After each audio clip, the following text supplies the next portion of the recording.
The Gray Man is a story from the old St. Philip's Churchyard in Charleston, South Carolina, and let me tell you, my little strangelings, this is one ghost that you don't want to see.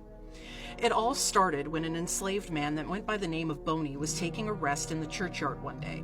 He was sat, leaned up against one of the obelisks, head tilted back, when he noticed curling up from one of the church steeple's shingles a curl of smoke. Old Boney didn't waste any time.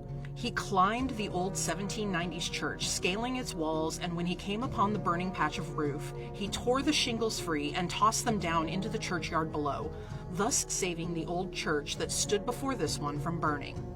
It was an act of heroism so appreciated by Charleston and its people that old Boney's slave master owner piece of shit, person, set Boney free. Somehow, someway, this started an obsession in Boney, who would go and take up an obsessive watch over the church from the churchyard down below. Each day he would find himself in the church's graveyard and would lean in the shade of its monuments and gravestones and would stare up at the church's steeple, watching for any more trouble.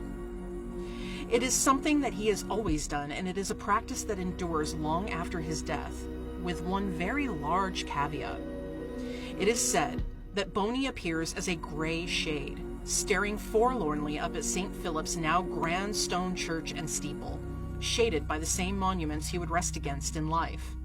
He is described as being gray from head to foot with eerie pale eyes. Only here's the problem. Anyone who has reported seeing him for themselves has died shortly thereafter.